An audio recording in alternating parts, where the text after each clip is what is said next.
Well, let me begin by welcoming my high school classmate and great friend, Blake Willoughby. Welcome to the Sharpen podcast. Thank you very much. Thank you very much. I appreciate you asking me to come on.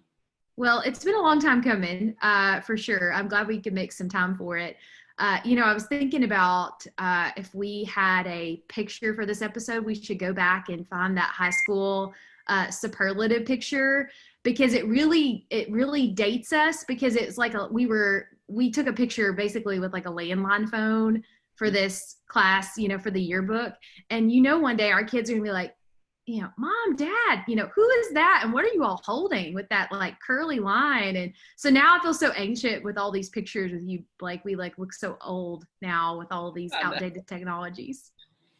Yeah, it's crazy. I think maybe I had a BlackBerry in that picture too, which is obviously a long time in the past. Nobody's packing those anymore.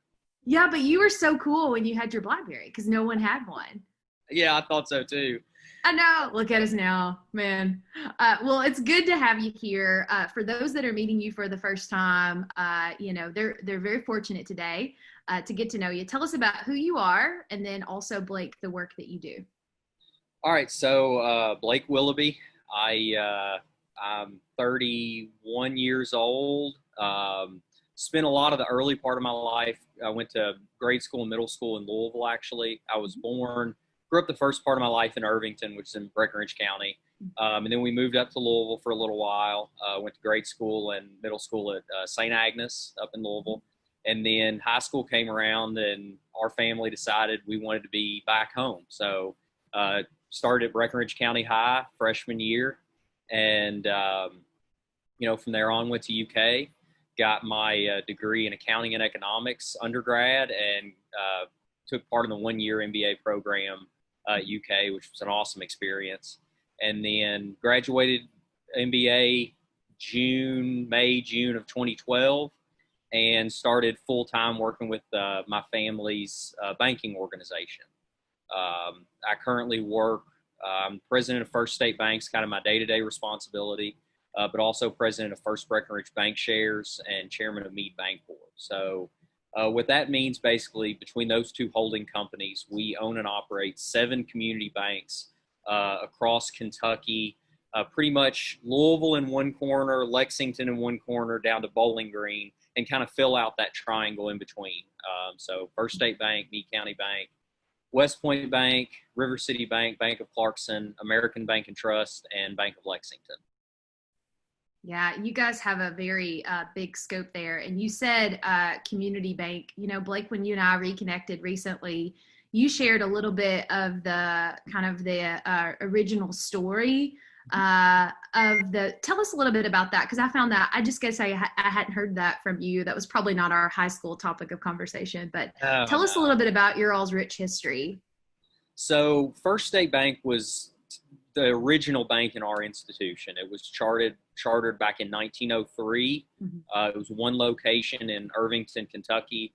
Always kind of talk about when my mom was in high school, Irvington had about 1,100 people in it, and today it's got about 1,100 people in it. So 1903, First State Bank was started. A few years later, there was another bank that started in Irvington, but then we get into the 50s, and the other bank in Irvington had shut down. So First State was the only bank left in that little community. The First State Bank was looking at possibly closing down or selling. And my great-grandfather, J.D. Tobin Sr., he and another local businessman went in together and purchased the bank. And the reason for doing that was Irvington, especially in the 50s, was relatively secluded from anywhere else. It took pretty much all day to go somewhere else to do anything. So it was very important to them to have access to banking services within their community. And that was what started my family's involvement in banking. So fast forward to 1984, Brandenburg's right down the road. It's today like a 10-minute drive from Irvington. At that point in time, it was an all-day drive. But Irvington and Brandenburg were relatively similar communities. They interacted with each other a lot. the last locally owned bank in Brandenburg had actually sold fairly recently. And there was a lot of concern in the community that the people who would be making the decisions for the Brandenburg and Meade County market wouldn't necessarily put the needs of that market first. So, our organization, some members of our organization, my family, and some local stockholders chartered a new holding company, Meade Bancorp, and got permission to put Meade County Bank in Brandenburg, Kentucky. Mm-hmm. And at that point in time, a state charter bank couldn't charter across county lines, so that's why it had to be a separate institution.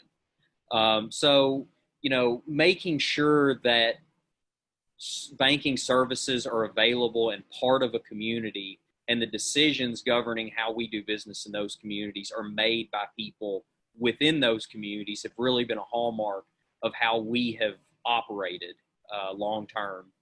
So today, now we have 7 institutions, and we are the last multi-bank holding company left in the state of Kentucky. Yeah, for that very reason. For that very reason, it's there are some inefficiencies associated with that model, but we really think there's a lot of additional value that when you come in to get a loan in Bowling Green, that the person sitting across the desk from you is evaluating and making that determination about whether it's a good way to do business for that community, rather than somebody in Louisville handing down a policy decision that says this just doesn't fit what we're doing. So that's been a really defining piece of who we are as an organization and that we've tried to maintain over time.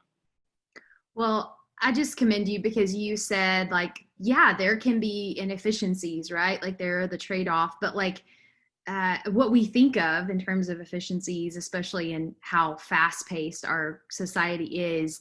But man, I'm sure on the backside, there's a lot of efficiencies that do come from being so community-minded. So tell us a little bit today. You mentioned family business, and you mentioned not only having a rich history and legacy in your family and kind of growing up to learn about that. But then, so you get into your roles, right?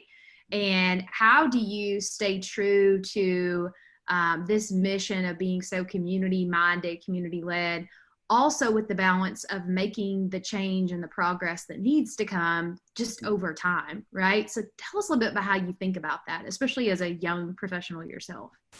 So probably the biggest piece of making that work is having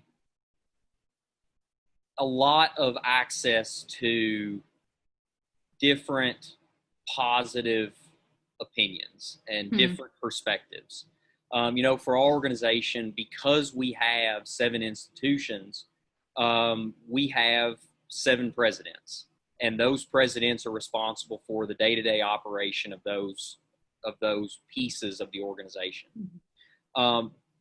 In order for it to work, you have to make sure that the people in those roles are bought into your organization and what you're all about, what your goals are, what you will do, what you won't do, and have a deep understanding of the values of the organization. But once you get past that piece, the difference of perspective is really, really important, because I think in leading up to this, you kind of asked, how do you make sure you don't stray outside of your identity and what products you offer, how you're going to do business. Yeah. And so having those different perspectives, it allows somebody who says, look, I've got this new idea. I've got this product that we don't offer that I think will be great for our organization.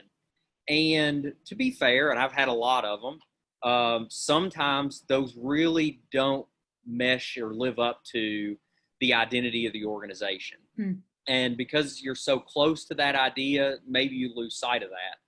But because you're sitting around the table and getting input from people who have a firm understanding of what the organization's all about, you have a group of people who can see blind spots, who can offer perspective about how better to do something than you may have thought. So that's a really huge piece of staying true. Now, as far as deciding what things to push forward on, A big part of that is just staying intimately involved and up to date on what's going on in your industry. You see what other places are offering. You hear technologically what's coming down the pipe for potentials to move into. And then, once you're knowledgeable about what the coming trends are, that's where you sit down and say, how does this fit with us? So, some of the obvious things, a huge push for mobile and digital access to banking products. Yeah. That one's kind of a no-brainer. If you're going to give a first-class experience to your customers, you recognize that that's something that has to be done. But the evaluation part in saying, okay, well, this piece of it may not be right for us. This is one we definitely have to chase. If we don't do this, we're going to fall so far behind the pack that it really doesn't matter what else we're doing. So having those knowledgeable but differing perspectives is really important to making that whole process work. Yeah, that's so good too. It sounds like, and one message, Blake, I keep hearing from whether it's different podcasts I listen to or books, is like, be talking to your people, as in your employees, and be talking to your people, your customers. And when you do that often and regularly, like, you're probably running things pretty well. So it sounds like, I mean, you just talked about that diversity of perspective. When you do that among those presidents and your customers, but balance that against your history and what you're about and what you're not about, it seems to equal out. But man, it sounds easier, I'm sure, than it actually is, right? Oh, it's a tough process, and especially during a time like this. Oh gosh. When everybody's secluded to their location. We fortunately or unfortunately, I'd say fortunately, during this pandemic, financial services classified as a essential service. Yes. So, I have the benefit of having an office that I can go to every day. I have a little more semblance of normal life, but for the safety of our employees, we're really restricting how much individuals from our organization travel to locations they don't call home every day. So, being really intentional to make sure to maintain that communication in ways that would not be typical under a normal circumstance. Under normal times, I'm spending a lot of time on the road, sitting down across the desk from the people who are in those markets every single day. And we're having to fall back a lot more on, Zoom meetings or email, and just figuring out how to tailor that communication to make it work. Big piece of that today. Mm-hmm. Yeah. So you talked about it as an organization there, what you're learning and how you're adapting for you as an individual. So you as Blake Willoughby, I've been loving asking this question to people. What do you feel like you are learning in the midst of COVID, and how you're adapting, and even along the lines of what's something maybe you've adopted, you're like, yes, this is going to stick around. Like, this has been a cool learning. And then, gosh, I'm so ready for this to be back to normalcy. Yeah.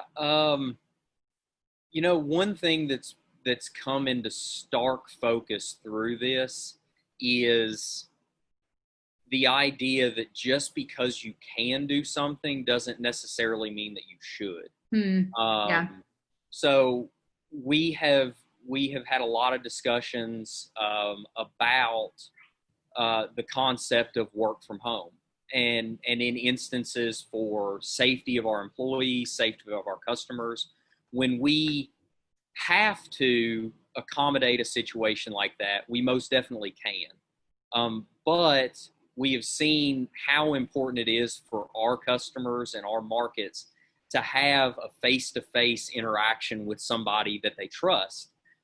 So one thing that's become very apparent to our organization is part of this works because we're there for our customers.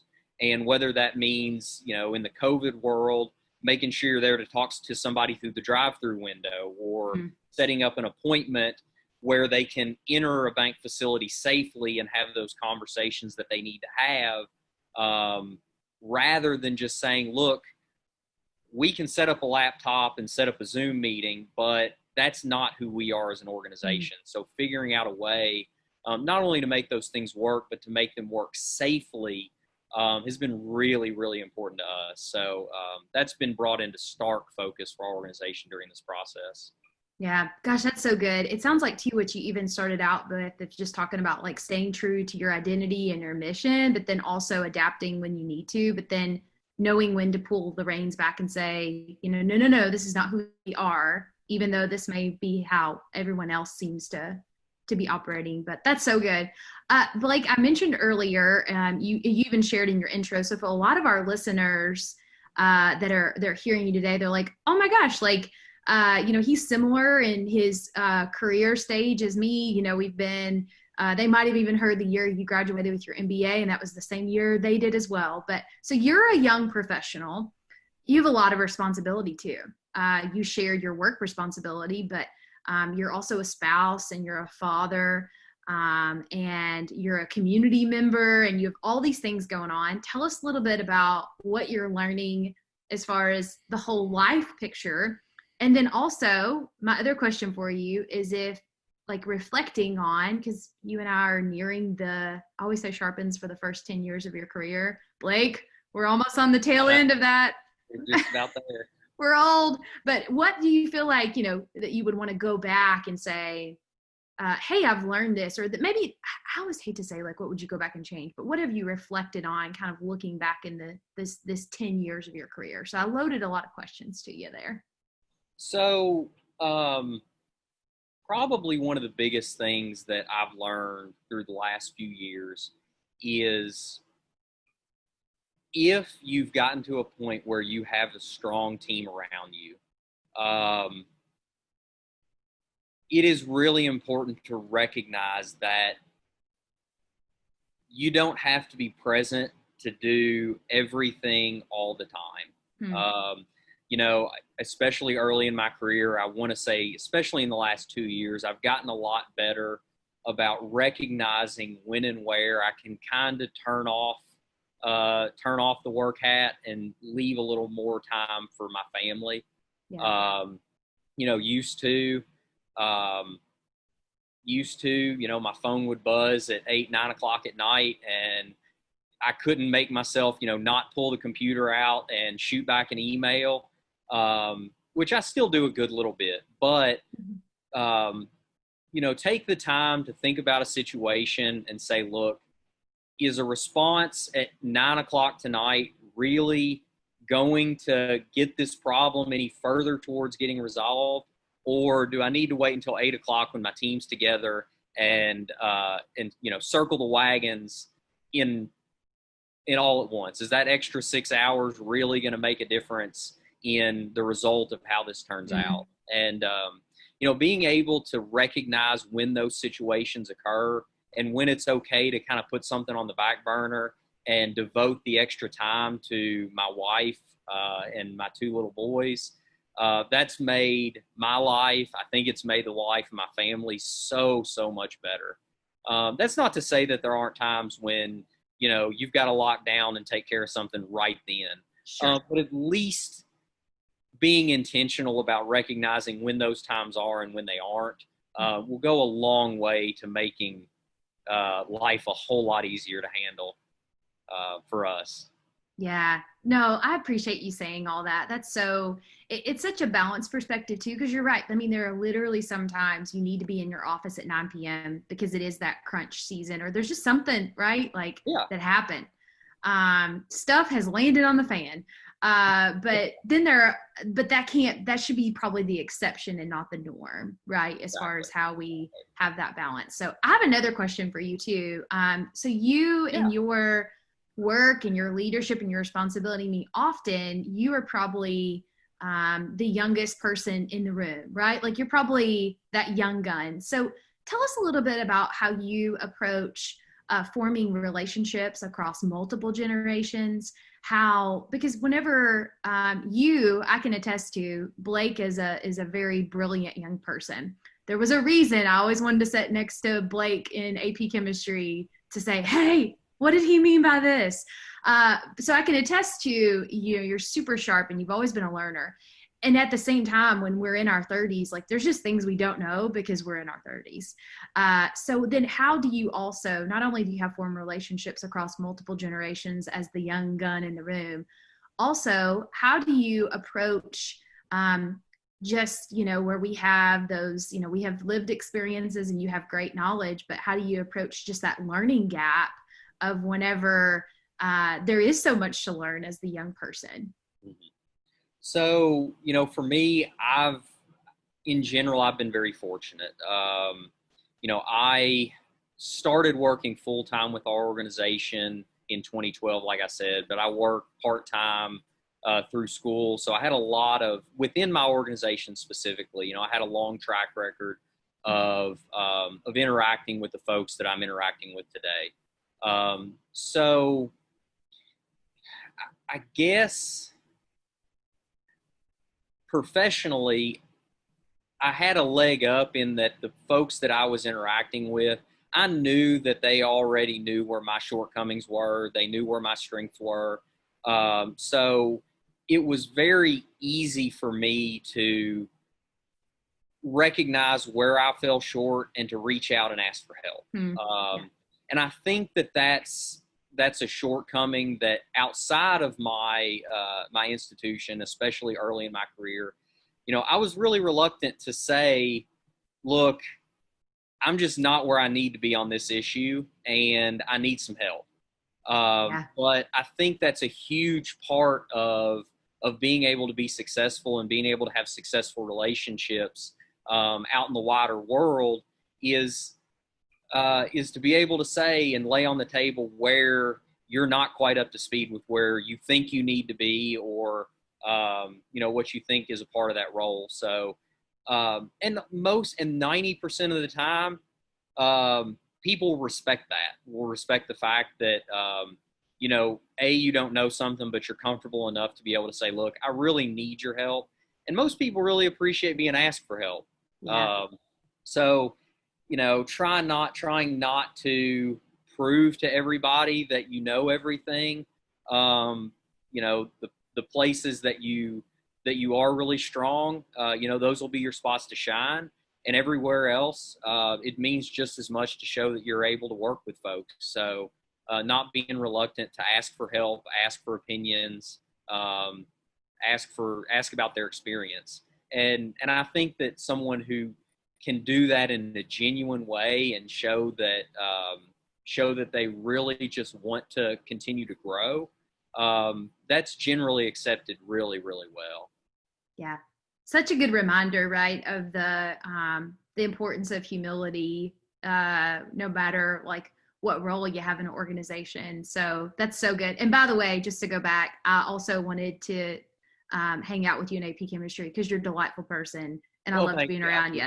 Not because not just because Blake seemed to know everything in every class too, but so that just a disclaimer there. But no, this has been such a good reminder of, I feel like even Blake, I don't know if you've gone through this too, where I'm like, man, just so much of navigating that is just the back to the basics conversations or reminders of like humility of what you know and what you do know, leverage of what your strengths are and utilizing those and really focusing on where you're gifted, and then building, I think you've talked about this, I appreciate this too, multiple times, like you've talked about just building relationships of diversity of and getting input and filtering through that input. So I just appreciate that today. So we'll be sure to include links where folks can connect with you, because I'm sure there'll be a lot of people that just want to know a little bit more about your story, and I appreciate you sharing the business history there.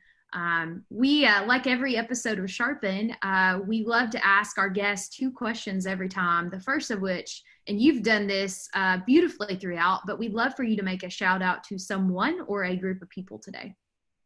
Well, I guess they won't hear it unless I make them listen, but I just want to give a shout out to my family, Leslie, my boys, Herb and Hamilton, and my parents. None of this works without them as part of the team. Yep. And they're the ones who keep me sane and keep me, pushing for better. So that's who I want to give my shout out to. I love it. Blake has a beautiful family, and it seems like Leslie keeps you focused and on the balance perspective and the straight and narrow. Right? She's your she is your partner in crime. I love it. I love it. And just a testament to Blake's parents were a huge part of even just like our high school experience of. You talk about living out, just a community focus in the business, but that was totally how they were, with all of us too as rotten little high schoolers. So I just appreciate that very lived out mission by your family. So tell us a little bit more too. We love to ask a game changer. So it can be a conversation, a food item. Actually, I'd probably open in a can of worms if I mentioned a food item because Blake is like the big green egg expert here. But what's been a game changer for you that you want to share with us today?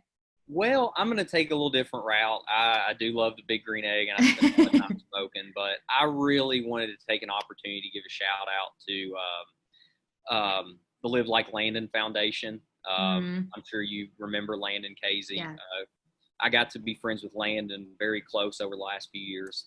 Landon's a super, super sharp, super gifted fella that grew up in Breckinridge County like Herbie and I. And he passed away right before Christmas this last year.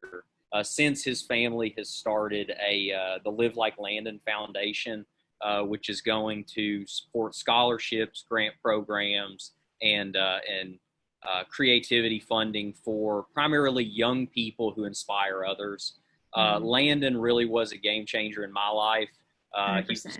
He was an incredible person who was working on some really, really big things.